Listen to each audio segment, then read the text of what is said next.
प्रिय दर्शकों, नमस्कार। ज्योतिष की इस ज्ञान सभा में मैं ज्योतिष आचार्य जिगर परीख एक बार तहे दिल से आप सबका मैं स्वागत करता हूं। और जैसा कि आप थंबनेल में पढ़ ही चुके हैं, आज मैं बात करने वाला हूं यहाँ पर मेष लगन के जातकों के बारे में।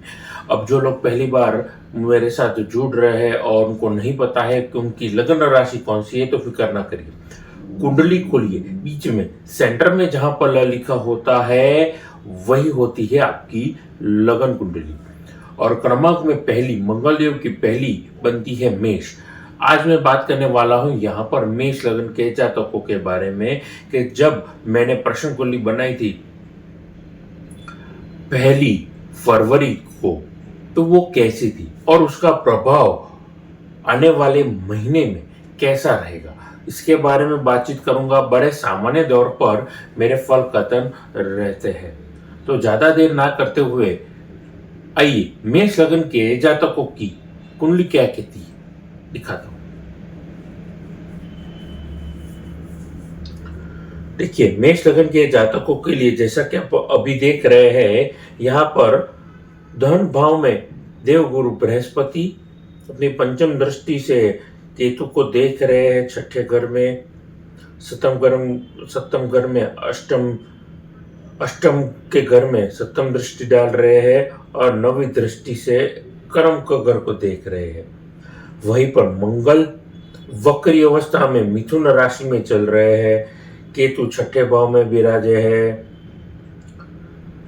सूर्य कर्म स्थान में मकर राशि में विराजे है। अस्त के बुध के साथ में, वहीं पर लाभ स्थान में चंद्रमा, शनि के साथ में 12वें भाव में उच्च राशि के शुक्र और राहु की युति यहाँ पर देखने को मिली है। वहीं पर देखने वाली बात यह है कि शनि की तीसरी दृष्टि लगन पर, 7वीं दृष्टि पंचम भाव पर और 10वीं दृष्टि जो बनती है वो बनती है आपके अष्टम भाव पर, यानी कि देव गुरु बृहस्पति की 7वीं दृष्टि और शनि की ये 10वीं दृष्टि।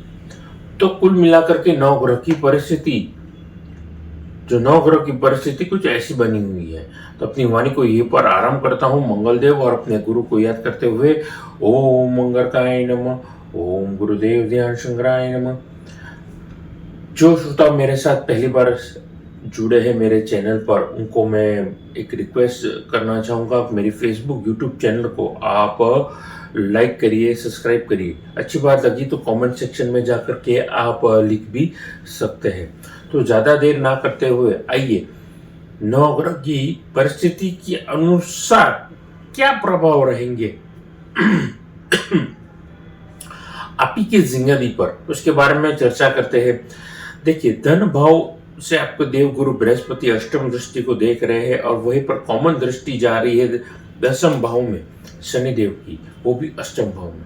इसका मतलब आपके गुड रहस्य, अकल साइंस के संबंधित आप काम कर रहे हैं, आप हीलिंग का काम कर रहे हैं, रेकी हीलिंग या अन्य कोई पैटर्न की हीलिंग अगर आप कर रहे हैं, अकल साइंस से जुड़े हैं, वास्तु के साथ जुड़े हैं, एस्ट्रोलॉजी के साथ जुड़े हैं, तो पिछले जन्म में छुपे हुए जो भी आपके राज थे या पिछले जन्म में जो भी आप कर्म कर रहे थे, वो जो अटके हुए कर्म थे, वो बीते हुए दिनों की जो भी कलाएं थी वो आपको फिर से मिल सकती है। अष्टम भाव में जो भी आपको एक संकेत मिल रहा है कि जो भी आपने छोड़ा था वो आपको मिल सकता है। तो खास करके ये जो फील्ड के, ये जो क्षेत्र के लोग हैं, उनके लिए बहुत बड़ा एक अचीवमेंट होने वाला है। जमीनों के कामकाज, खरीदने का काम, बेचने का काम, या फिर आपकी पैतृक संपत्ति है तो उसमें भी आप पॉजिटिव डेवलपमेंट मिल सकता है आपको, या फिर आपके कोई भी कोर्ट के संबंधित इश्यू चल रही है, जमीन में ही कोर्ट के संबंधित इश्यू चल रहे हैं और आपको एविडेंस नहीं मिल रहा था, एक यूनिक एविडेंस आप कलेक्ट कर सकते हैं और जिसकी बेस पर पूरी सुनवाई होगी, पूरा जो केस का रुख होगा वो बदल सकता है। छठे घर का जो केतु है वो कहीं ना कहीं मैं समझता हूं आपकी शत्रु पर आपके विजय का वो एक संकेत दे रहा है, ध्यान में रखिएगा। यानी कि इसका मतलब ये नहीं है कि आपको दुश्मनी करनी है, नहीं।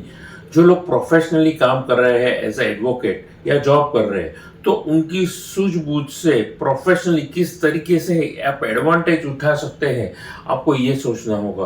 क्रिएटिव यूनिक आइडिया तो ज़रूर होंगे, लेकिन देश के संविधान में ऐसे कई प्रावधान होंगे। अगर इसके बारे में आपने जानकारी ले ली है, तो आप उसको एज अ मटेरियल आप यूज कर सकते हैं अपने प्रोफेशनल लाइफ में और उन्नति और प्रगति ले सकते हैं। यानी कि प्रोफेशनल लाइफ में, अकल साइंस के लाइफ में जो लोग प्रोफेशनली काम कर रहे हैं, उनके लिए मैं समझता हूँ ये एक अच्छा वक्त है।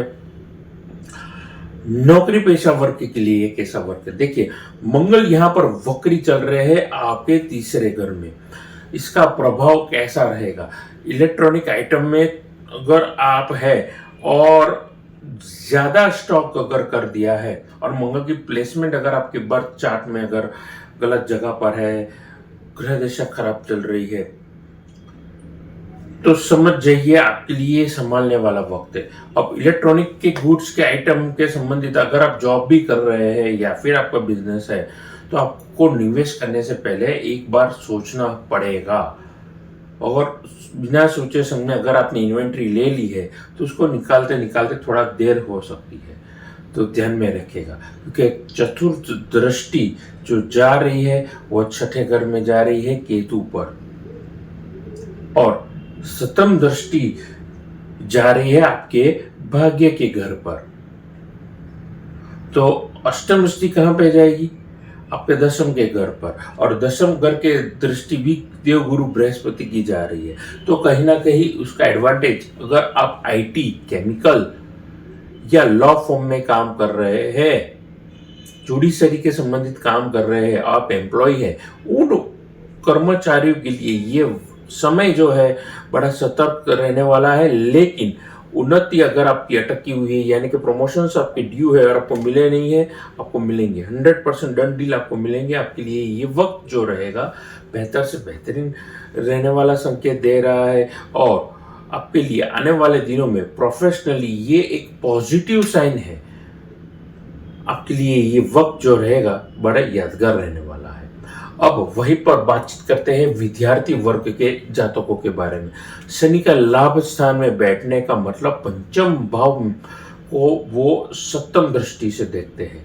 इसका प्रभाव जो लोग हाई सेकेंडरीज एंड अबव, यानी कि 10th स्टैंडर्ड, 12th स्टैंडर्ड, आप स्पेसिफिक फील्ड में ग्रेजुएशन कर रहे हैं, डॉक्टर की पढ़ाई कर रहे हैं, कॉमर्स में पढ़ाई कर रहे हैं या टेक्निकल की पढ़ाई कर रहे हैं, ऐसे स्टूडेंट्स के लिए ये मेहनत देने वाला संकेत दे रहा है। यानी कि मैं कर दूंगा, हो जाएगा, ये लेथर्जिक वाला जो एटीट्यूड है, कहीं ना कहीं आपके 20 से 15% एनुअल रिजल्ट में वो गिरावट लाएगा। यानी कि आपको एज ए स्टूडेंट एक्यूरेट रहना पड़ेगा, आपको फोकस रख के काम करना पड़ेगा, तब जाकर के आपको 100% रिजल्ट मिलेगा। ध्यान में रखेगा मेरी बातचीत को। अब बातचीत करना चाहूंगा वहीं पर निजी जिंदगी के बारे में। देखिए, कहीं ना कहीं जो कर्मस्थान में बैठे हुए जो ग्रह है, सूर्यदेव की सप्तम दृष्टि जा रही है आपके चतुर्थ स्थान में, तो इसका प्रभाव कैसा रहेगा? जो ग्रहों की गणना बैठ रही है उसके अनुसार ये परिस्थितियां कहीं ना कहीं आपके लिए मिला जुला सबक रह सकती है। हस्बैंड वाइफ के बीच में आप कलेश देख सकते हैं। हस्बैंड वाइफ इन सेंस आपके माता पिता के बीच में हो सकता है थोड़ा सा डिफरेंस ऑफ ओपिनियन क्रिएट हो जाए, लेकिन ध्यान में रखिए वो लॉन्ग टर्म के लिए नहीं रहेंगे।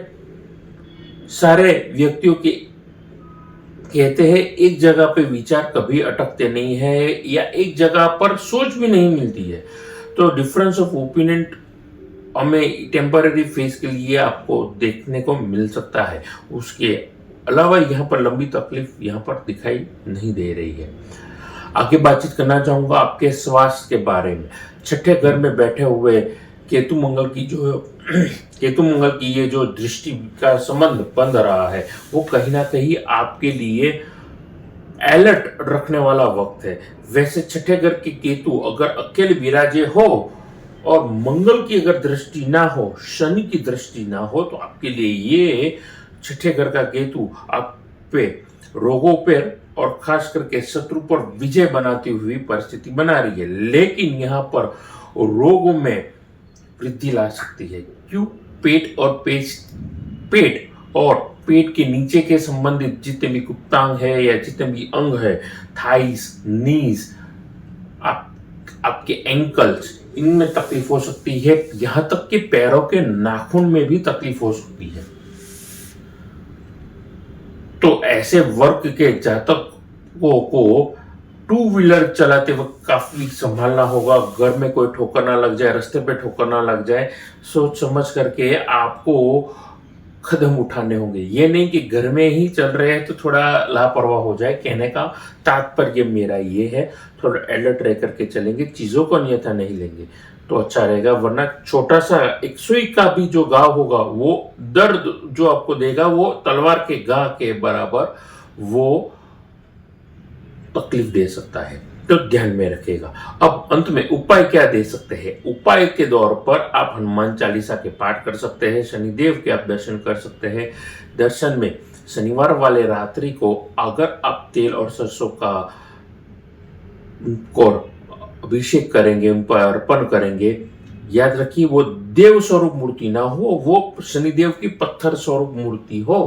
क्योंकि मकर राशि वालों के लिए माफ कीजिएगा, मेष लगन वालों के लिए कहीं ना कहीं ये जो वक्त है वो वक्त नीच राशि पे उनकी दृष्टि पड़ने का है और आने वाले वक्त में इसी साल 7.5 का प्रभाव भी है। तो इन सारी चीज़ों का आपको ध्यान रखना है। केतु के दान में आप अगर सर्दियों के सीजन में ज़रूरतमंदों के लिए अगर आप शॉल या आप उनके लिए ब्लैंकेट, खास करके वो ब्लैक एंड व्हाइट कलर के हो, जिगजैग के पैटर्न में हो, तो अगर आप रात के समय देंगे, रात के समय ही देंगे, आपके लिए ये लाभदायक परिस्थिति का वो निर्माण कर रहे हैं। उसके अलावा अगर आप गणपति जी की पूजन करेंगे, विशेषता से अगर वो गणपति चौथ हो, चतुर्दशी हो, तो ऐसे वक्त में चतुर्थी वाले